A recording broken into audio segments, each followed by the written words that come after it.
তো মিস্টার ধর, আপনার মতে কোনো প্লেন ক্র্যাশ হয় না, কোনো প্লেন ক্র্যাশ হয়নি। তা আপনার কাছে সার্কামস্ট্যান্সিয়াল এভিডেন্স ছাড়া আর কোনো এভিডেন্স আছে যে প্লেন ক্র্যাশ হয়নি? আপনার কাছে সার্কামস্ট্যান্সিয়াল এভিডেন্স ছাড়া আর কোনো প্রমাণ আছে যে প্লেন ক্র্যাশ হয়েছিল? মিস্টার ধর, প্রশ্নের উত্তর তো প্রশ্ন দিয়ে হয় না। আচ্ছা, আপনার কেন মনে হয় বলুন তো এই পুরো প্লেন ক্র্যাশ ব্যাপারটা একটা সাজানো ঘটনা? আমার মনে হচ্ছে, কেননা 19টা কারণ আছে। শুনবেন তো মন দিয়ে। 19? হ্যাঁ মিলর্ড। প্রথমত, নেতাজি ব্যাংককের সেই বিখ্যাত মিটিং এর পর 4 বাক্স সোনা নিয়ে সবাইকে ফর্মাল বিদায় জানিয়ে কেন এমন ভাবে বেরোবেন যে উনি আর ওদিকে ফেরত আসছেন না? উনি যদি শুধু আত্মসমর্পণের কর্মসূচি নিয়েই আলোচনা করতে যাচ্ছিলেন তাহলে তো তার ফেরত আসার কথা থাকতো। তারপর তিনি কেন শুধুমাত্র রেহমানকে সঙ্গী করে একটা জাপানি বোমারু প্লেনে চড়ে বসলেন যেখানে তাদের নিজস্ব 12 সিটার আইএন এর ছাপ মার্কা প্লেন তৈরি ছিল? আচ্ছা, ক্র্যাশটা ঠিক কোথায় হয়েছিল সেটা নিয়েও প্রচুর বিতর্ক আর ইনকনসিস্টেন্সি আছে।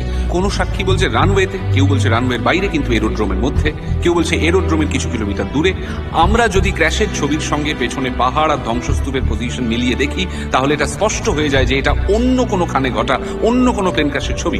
এমনকি হাবিবুর রহমানের তথাকথিত ব্যান্ডেজ করা ছবিটিও চূড়ান্তভাবে অস্পষ্ট এবং দুর্বোধ্য।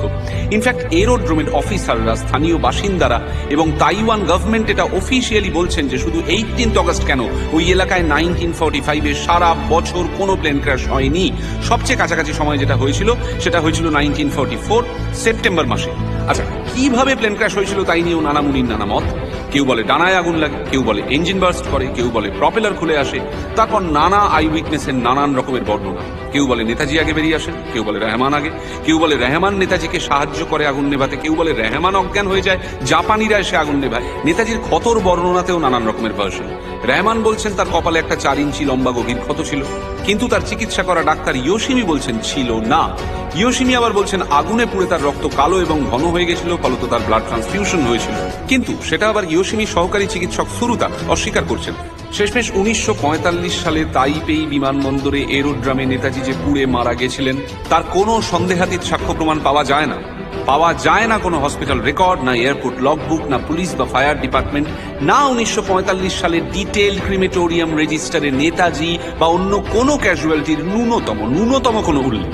ইয়োশিমি এবং সুরুতা বলছেন একমাত্র কানা কান্তা নামে একজনের নামে একটা ডেথ সার্টিফিকেট ইস্যু করা হয়, যদিও মৃত্যুর কারণ দুজনের মতে আলাদা আলাদা লেখা হয়।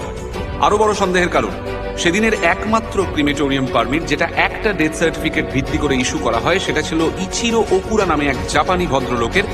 1901 সালে যিনি জন্মগ্রহণ করেন, যার হৃদরোগে মৃত্যু হয় পুড়ে গিয়ে নয়। আর জেনারেল শিদেই বা ক্র্যাশের কারণে অন্যান্য মৃতদের ক্ষেত্রে সেটুকুও পাওয়া যায়নি। এতগুলো বাঘা বাঘা অফিসারের মৃতদেহ কেউ দেখেনি, তাদের সৎকার কেউ ছিল না, তাদের মৃত্যুর কোনো রিপোর্ট নেই। এতগুলো লোক জাস্ট কর্পূরের মতো উবে গেল।